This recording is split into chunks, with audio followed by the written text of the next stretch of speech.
بسم الله الرحمن الرحيم. الحمد لله رب العالمين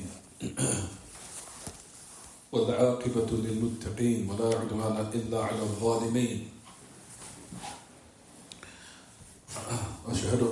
أشهد أن لا إله إلا الله وحده لا شريك له الملك الحق المبين، وأشهد أن محمدا عبده ورسوله سيد ولد آدم أجمعين، وصلى الله عليه وعلى آله وصحبه الطيبين الطاهرين على مر الأيام والليالي والشهور والسنين. أما بعد.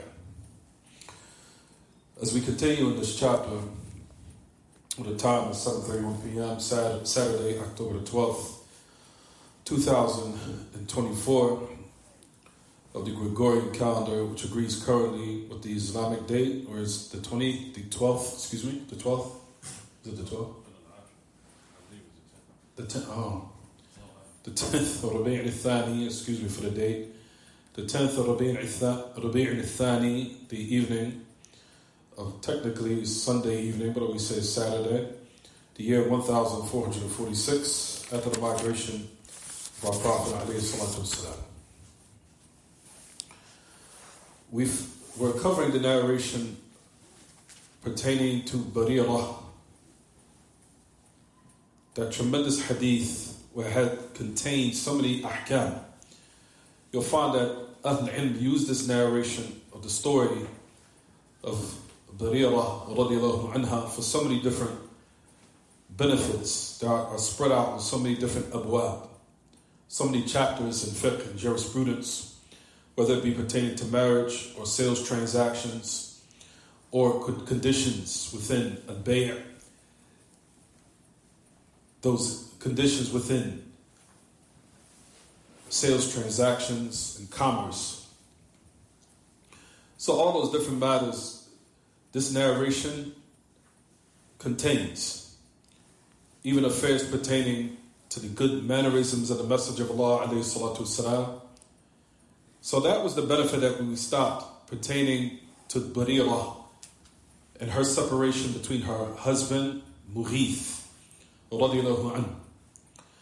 And what we mentioned, the reason of why that separation had taken place is because she became free.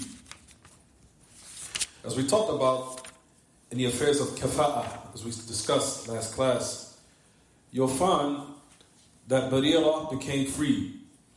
Her husband was still a abd, he's still a slave. When she became free, she became higher in regards to her status, in contrast to him remaining, like we said, a slave. Based upon that, you'll find that she was given a choice. The choice was to remain with Mughith, or that she could attain her freedom and move on. Because at the same time, a person is not to remain with someone that they're not unhappy with. You'll find that's also from our religion. One does not have to remain in a relationship that they're not happy with or they're not pleased with. You'll find this narration is from those evidences. Those evidences that clearly establish that if this matter impedes or infringes upon your religion, or one is afraid that they will fall into something that opposes Allah subhanahu wa ta'ala's religion, which could come as a result of it, Allah's anger, then one, of course, has the option to either remain or they can what? They can ask for an annulment of the marriage. And you'll find in this narration what happened with Mughith and Barira, that she hated him, as it says in the narration. You will find from the great Ahl Ilm Ibn Uthaymeen mentioned that. It said, كانت بريرة تبغضه أو تكرهه كراهة شديدة. It said that she used to hate him. She couldn't stand him. كراهة شديدة. A very, very severe hatred. She couldn't stand him. But in contrast to that, of course, Mughith loved her. He wanted her to remain. However, of course, Barira asked the Messenger of Allah, and he came in order to help resolve the issue between both of them. And despite of that, even though the Messenger of Allah gave the option for her to remain or command, in which she asked, she inquired and said, O Messenger of Allah, are you commanding me to stay with him? As it says in the narration, إن كنت تأمرني فسمعا وطاعة وإن كنت تشير علي فليس لي حاجة فيه. He said, if you commanded me, O Messenger of Allah, then sam'an wa ta'atan lak. If you commanded me, then hear and obedience to you. And if you're advising me, tushiru alay, falaysa li hajatun fi. And if you're advising me, then I have no need for him. So the Messenger of Allah sallallahu alaihi wasallam upon that said, bal ushir. Bal, I'm advising. There's another narration where it says, innama ana shafi'. He said, verily, I'm just an intercessor. Meaning I'm trying to help. But I'm not commanding, and I'm not making something binding. So that's what the Messenger of Allah has said. So you'll find Barira. What does she choose, everyone? It says, فَفَسَخَتِ النِّكَاحِ بَقِيَتْ بَرِيرَةُ عِنْدَ عَائِشَةَ فِي الْبَيْتِ وَكَانَتْ كَالْخَادِمَةِ عِنْدَهُمْ. So you'll find she had chosen the annulment of the marriage contract between her and Mughith. And like we mentioned, due to the fact that she became liberated, she became, what everyone? What did we say last class? She became higher in her status. What we said, and I want everyone to keep this in mind, based upon that, before she became liberated or she attained her freedom, did she have the choice to just relinquish it before that? No, couldn't. That's what we'll discuss in a minute. The choice came when she got her freedom. Here in this narration. Even though at the same time, if a woman or if a sister is in a marriage and she feels that she's in a position where she'll fall into something of disobedience of Allah and His Messenger, she still can request annulment. So nobody's negating that fact. So one might think, based upon this narration, that the only time she had the option was when she became liberated. Not in actuality.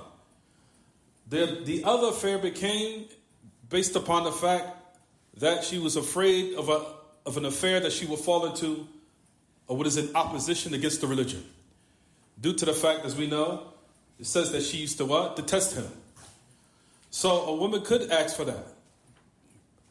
But based upon what we're talking about here, in this context, this type of affair was pertaining to her liberation. When she became liberated, she now had the option. And the Messenger of Allah gave her the option. To either remain with him or the annulment, and she requested the fasakh aqd al-nikah. She requested the annulment of the marriage contract. So, no one should now take that one has to attain or not be a slave anymore in order to so-called seek an annulment. No. We also have the hadith of what happened with Thabit ibn Qais. We also have that narration of the first khula' in Islam, where she said she detested, or there was nothing of an affair that he did. However, she detested kufr in Islam, as it says in the narration. But the meaning of it is that I detest that I will fall into something of disobedience if I remain with him. That this could affect my religion. You'll find that it says in the narration that she was not attracted to him. So people are human beings. People are human. Things happen. And people have their choice or what they, of course, can tolerate within a marriage or not. The most important thing that she was concerned with is her religion. Will my religion stay intact if I was to remain with this individual? So that was the thing that was taken into consideration. So that became the first, like as we mentioned before, khula' in Islam, the first annulment, based upon the fact of that narration. But however, the context of what we're discussing now, everyone, is pertaining to this particular matter of her being liberated. Her liberation means she became free. Upon that, she became higher her status within society in contrast to her husband, Mughith. After she attained that annulment, she remained in the house with Aisha, radiallahu anha. And she became like a servant with them within the house. So that's the first thing I wanted to speak about before we move on to the next benefit that we wanted to discuss. So that matter is clear, inshallah. So, those matters or those benefits are from the benefits of this narration of the story of Barira radiallahu anha. Now we'll move to the next. So you'll find in the narration that Barira radiallahu anha, she was in the house of Aisha radiallahu anha. You'll find that there's a day from the days in which something happened in the house of Aisha radiallahu anha in addition to Barira. There was a food that was given. You'll find in the narration it says, يُرِيد طَعَامًا فَقَدَّمُوا لَهُ طَعَامًا لَيْسَ فِيهِ لَحْمٌ. You'll find that there was someone that entered upon the message of Allah. The message of Allah entered in the house of Aisha, and he was seeking to eat. You'll find that they had put forth for the message of Allah a plate of food that had no meat upon it. Already? الآن دخل وقت الصلاة الآن. Whoa. سرعان ما يمضي الوقت، لا سيما في هذه الآونة الأخيرة التي نحن فيها. يمضي الوقت بسرعة، بمجرد أنك تطرف عينيك الوقت يمضي بسرعة. تطرف عينيك هكذا خلاص يدخل وقت الصلاة الأخرى. لا إله إلا الله. فالآن يعني دخل أكيد. No. So this is just a side benefit, everyone, but that's not the point of reference of why this narration was mentioned in the chapter. As well as mentioned the reason. But this particular benefit is just a side benefit. It's a فائدة جانبية. ولكن لا علاقة لها بالموضوع الذي نحن بصدد شرحه. It's nothing to do with the explanation of what we're explaining now, of what this particular benefit is connected with. However, what I wanted to mention, just the hassle, just to keep everything concise, the story of Barira, before I get the side benefit, I just want everyone to know that this narration is indicated of what the subchapter is connected with, which is what al-kafa'a. Al-kafa'a. What Hafid ibn Hajar put in the book of what they call sufficiency. Kafa'a. Sufficiency or adequacy. What is it adequate in, or what is not adequate in? Meaning what they call kafa'a fil hurriya, in liberation. And that in the religion it is considered. It's considered. So these ahkam are very important because during the time of war, there has to be certain things that have to be what? Appropriated and conducted. So everything is done in a manner in which the religion, in which Allah has prescribed. Because war could happen again. It happened in the past, and it can, of course, based upon these non-Muslims and what they're doing, it could happen again, especially in these days. Because these non-Muslims are going rambunctious off of greed and money and filth. But anyway, so war could take place again. And it will. As we know that Isa ibn Maryam, Jesus the son of Mary, will come back and there will be a legislated jihad. It will happen. Legislated, not an innovated satanic jihad. We're talking about an actual correct legislated jihad of Kitab and Sunnah. So these ahkam are very important to know of what happens. Let's just say now a person attains their freedom and they become on a higher level of their own what? Their own spouse. So these things can what? They can happen. We have to know the proper rulings in regards to it. So what happened is that Barira, the adequacy was in her liberation. فَصَارَ مُغِيث لَيْسَ كُفُؤًا لَهَا. So as a result of it, Mughith became inadequate for her.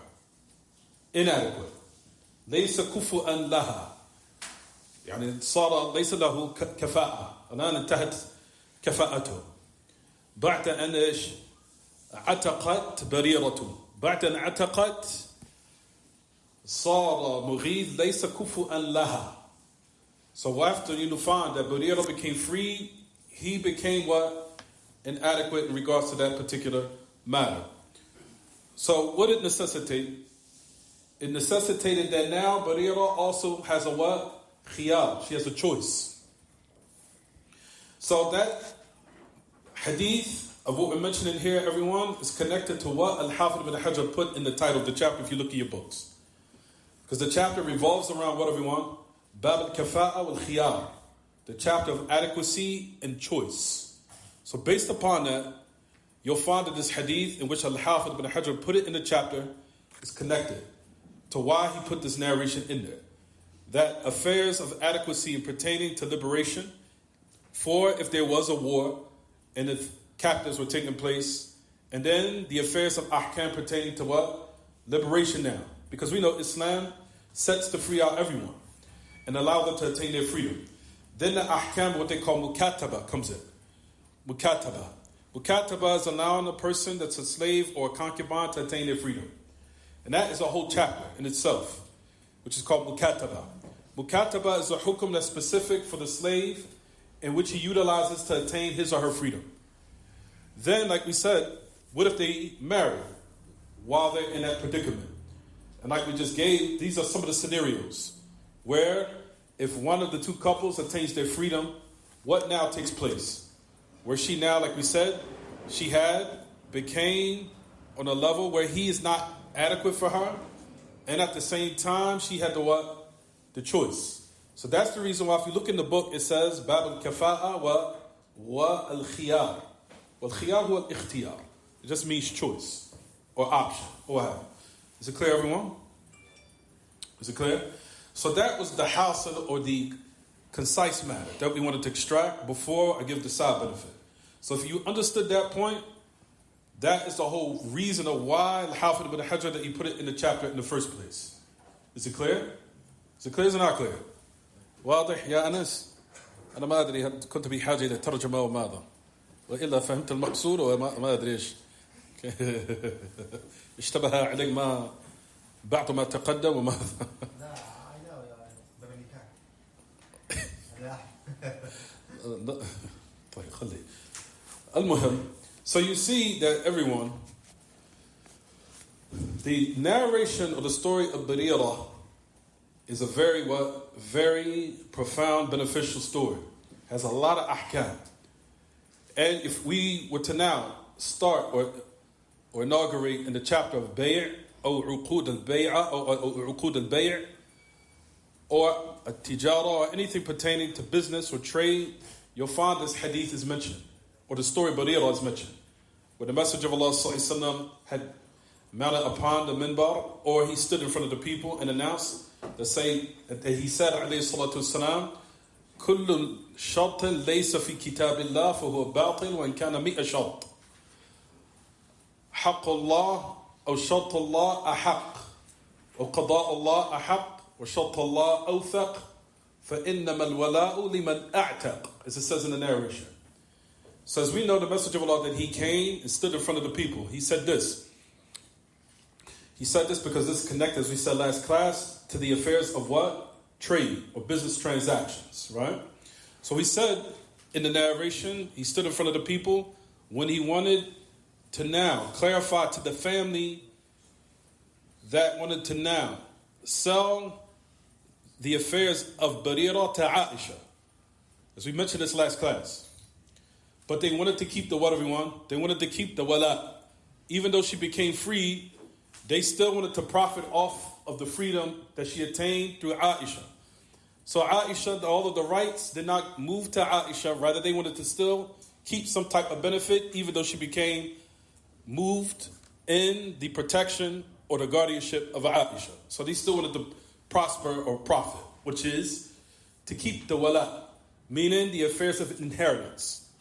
To keep the inheritance, even though she moved under the protection or under the what? The supervision of Aisha.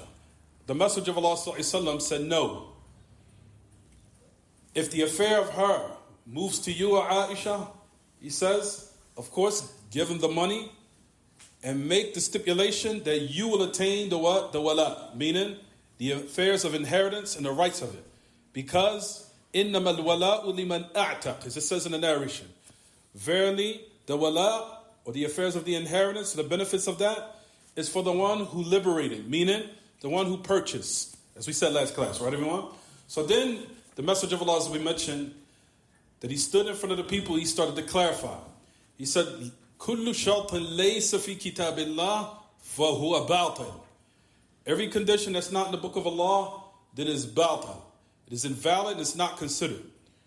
He said, قَضَاءُ اللَّهِ أَحَقٌ. وَشَرْطَ اللَّهِ أَوْثَقْ إِنَّمَا الْوَلَاءُ لِمَنْ أَعْتَقْ. He said that the judgment of Allah is most deserving. He said the condition of Allah is the most binding. Verily the wala of the inheritance belongs to the one who freed. Is it clear, everyone? So that's the affairs pertaining to what we mentioned in regards to the narration of Barira. So the side benefit that we wanted to mention quickly before we stop, it says the Messenger of Allah sallallahu alaihi wasallam, it was presented to him a plate of food. It had no lahm upon it. It had no meat. It says, أَلَمْ أَرَى الْبُرْمَةَ عَلَى النَّارِ الْبُرْمَةِ إِنَا مِنَ الْفَخَّارِ مِنَ الطِّينِ. Until the Messenger of Allah said, he said, I did not see the burma upon the fire. Meaning that it was like a container of a malted clay type of plate that was made out of teen, that was made out of clay or whatever. But it was like a plate or what have you that's presented. فقالوا يا رسول الله هذا لحم تصدق به على بريرة. This was a plate. He says, but the meat was given as sadaqah upon Barira. So Barira received the meat, but it wasn't on the plate. Why? Due to the fact that we know during the time of the Message of Allah, that Allah subhanahu wa ta'ala had made the affairs of sadaqah prohibited upon the Message of Allah. And affairs of zakah. Why, everyone? So that the enemies of Islam can never say that he wanted money. They can never use that against him. You can see the hikmah of why Allah subhanahu wa ta'ala had made that affair. To let you know that the Messenger of Allah, even though he was the best of creation, the greatest of all prophets and messengers, he was still in a very hard predicament. There's a lot of people say, oh, he's the Messenger of Allah, he had an easy life. Now that's extremely hard. You can't even accept sadaqah. So the enemies of Islam could never utilize that against them to say, see, all he wanted to become is rich, he wanted status, and he wanted wealth, and he wanted to take advantage of the people's wealth. So to keep that door shut so the enemies of Islam can use that against him, you'll find that Allah subhanahu wa ta'ala shut this door. So the Messenger of Allah, he never used to kana la yakul sadaqah. So the Messenger of Allah alayhi salatu wasalam, he never used to benefit from the sadaqah, the zakah, nor tatawwur, nor anything volunteered. So the meat was given to Barira. So it was says, O Messenger of Allah, it was given as sadaqah. So that's the reason why they didn't present to him what? The meat. Is it clear now? Good. هو عليها فقال. Now, however, keep in mind, in the beginning they thought this affair was what? Prohibited. They thought it was sadaqah, it was given to Aisha, but Aisha was the one that what? Was in charge of the affairs of Barira. So the meat was given to who? No. The meat was given to who? Who was given a sadaqah initially to who? Barira. Keep that in mind. Because now we're going to move to the chapter of fiqh and affairs of ownership. So keep in mind the story of Barira contains a lot of ahkam. Mali arakum izin. Inna tafarruqakum hadha min ash-shaytan. Like salam. You'll find that it says, everyone, Mali arakum izin. Inna tafarruqakum hadha min ash-shaytan. Hadith Abu Tha'lab al-Khushani, everyone. He says, why did I see you all spread out? It's a this division of yours is from the shaitan. So I think people can kind of like come in a little bit and sit properly due to the hadith of Abu Tha'lab al-Khushani in the hadith of Sahih. So مالي أراكم عزين يعني في جماعات متفرقات ومتفرقون مالي أراكم متفرقين. طيب. So what happened in this particular narration, keep in mind the meat was donated to who? Was given as sadaqah, as charity to who? Barira. So now the chapter that we're moving to is now pertaining to what? We're talking about ownership and affairs that could be owned. So now we're going to move on to another matter. We already talked about the affairs of talaq. The story of Barira is also pertaining to what? Conditions in business contracts and things pertaining to uqud al-bay', all those matters. So now we're speaking about another matter of ownership and affairs that could be owned, and a person can benefit from it even though he's not the direct owner of it. and in certain instances. Just keep in mind. So now when I mention the point, you'll understand what I'm saying. I'll give the example. So, initially the Messenger of Allah was prohibited upon him to take the what? The sadaqah. But however, it was given to who? Barira. Right, everyone? So, faqal. So, now the Messenger of Allah said a very important point. He said here, فَقَالْ هُوَ عَلَيْهَا صَدَقَةٌ وَلَنَا هَدِيَّةٌ هُوَ عَلَيْهَا صَدَقَةٌ وَلَنَا هَدِيَّةٌ. So it said, it is upon her, it was given as charity for Barira, but for us it's a gift. So upon that, فَجَاءُوا بِهِ فَأَكَلَا مِنَ اللَّحْمِ. So they gave it to the Messenger of Allah alayhi salatu wasalam, and he ate from it. But in the initial affair, he couldn't what? He couldn't get it, or he didn't want to take it based upon the fact that it was what? Sadaqah. Good. So you'll find that this is from the barakah of Barira radiyallahu anha, أنه حصل للأمة هذه السنة العظيمة أن من قبض شيئا وملكه فله أن يملكه من لا يحل له تملكه. And I think you guys just gave the clarity about this. So this was from the barakah of Barira radiyallahu anha, in which the ummah attained this tremendous sunnah, that if a person attains something and he owns it, for verily that person can make the another person what? Own that affair, even though it's not permissible for them to own it. Do you understand what I'm saying or not? I'll say it again. Somebody attains something. It's in your possession. You own it. It's yours. For that particular affair, I'm going to get numerous examples to give more clarity about this in a second. Don't worry. I've attained it. It's in my possession, or what have you. Right? It's mine. So, anyone else, even because let's just say for my family, it's mine. Right? My sister, my brother, what have you, can they benefit from it? Absolutely. And if I want, I can make them what? The owner of it. But in its origin, it wasn't what? Exactly. Get it? You understand now? Good. So that's the meaning of the statement. If you want to write it down, من قبض شيئا وملكه عفوا ومن قبض شيئا وملكه فله أن يملكه من لا يحل له تملكه. So whoever attains something, and now of course, and he make him the owner, or that person the owner, for verily that individual now can make someone else benefit from it or own it, where in the initial affair it wasn't what? Permissible for them to what? Be the owner of it. من قبض شيئا وملكه فله أن يملكه من لا يحل له تملكه. من قبض شيئا وملكه فله أن يملكه من لا يحل له تملكه. And I'll give some examples about this just to give more clarity so it can become clear. So this is a particular benefit or principle that's beneficial. What does that mean?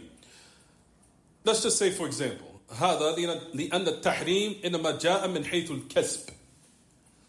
أما ما كان محرما لعينه فلا يحل لأحد.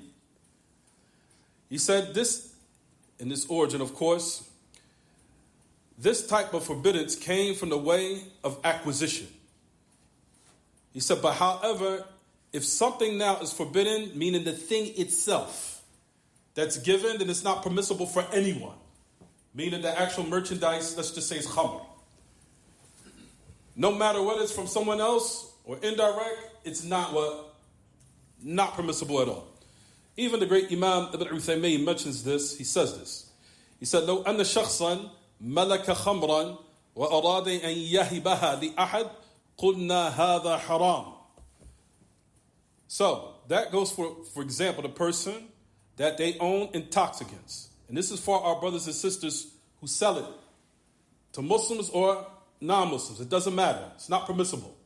That type of trade and merchandise is unlawful. Even if you sell it to the non-Muslims, it doesn't matter. Is it clear? Even if you sell it to the non-Muslims, it's not permissible. Why? Because the ayn, the actual merchandise, is what? It's impermissible. So it says, لو أن شخصا ملك خمرا وأراد أن يهبها لأحد قلنا هذا حرام. لو أن شخصا، ومثال آخر على ذلك، لو أن شخصا سرق مال شخص وأراد أن يهبه لأحد قلنا هذا حرام. Likewise, another example, that a person steals the wealth of someone else and he wanted to donate it to someone else, could they now do it? We say no, that's unlawful. Why? Because that money that you now have within your possession is what? Stolen. It came from what? Unlawful means. It came from unlawful means. And for that reason, it became what, everyone? Unlawful. لأنه محرم لعينه إلا إذا رضي صاحب المال. He says, of course, that is unlawful. Why? Because the actual thing itself is what? Is what, everyone? It's haram. It's unlawful. Unless the person who's the owner of the money is what? Is content with it. The owner says, I'll forget it. Don't worry about it. You understand? $20, he took it, fine. You understand? Good. He says, as for al-muharram lil-kasb, فَإِنَّ هَذَا يَتْبَعُ السَّبَبِ إِذَا كَانَ السَّبَبْ مُبَاحًا فَهُوَ حَلَالٌ وَإِنْ كَانَ غَيْرُ مُبَاحٍ فَهُوَ حَرَامٌ. الشاهد من هذا أنها خيرت يعني بريرة.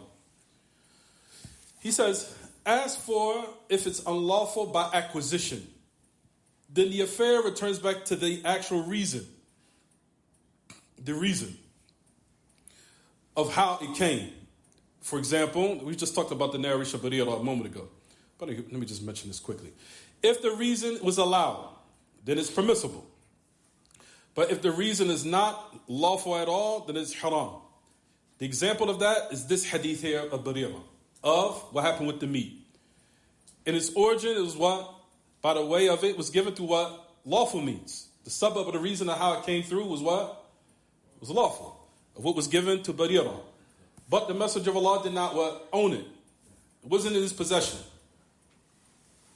But through another channel of what was given, through another unlawful way, it came through Barira.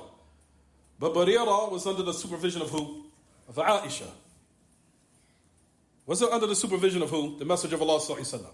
She was under the supervision of who? Aisha.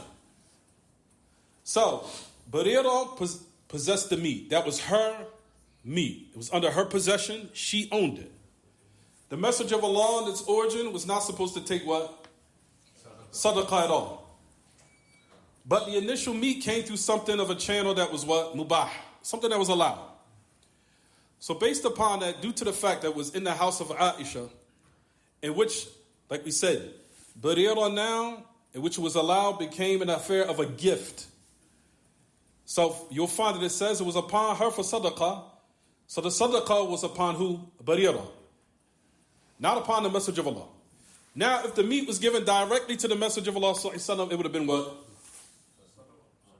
It would have been what? It would have been haram for the Messenger of Allah.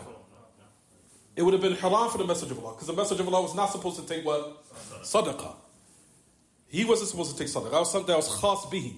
It was exclusively for him. But however, the sadaqah was donated to who? Barira. You get it? So based upon that, the affair became a what? It went from being a sadaqah to it became a gift for the Messenger of Allah. And as a result, he ate from the meat. So that's what we're speaking about here in this particular instance of in transactions. If the person now is in their possession, and if they wanted to now conduct in it, you can have it, or you want to eat from some of it. Here, take it. I'm giving it to you. I'm donating it to you. I'm giving it to you as a gift, or what have you. The person can what?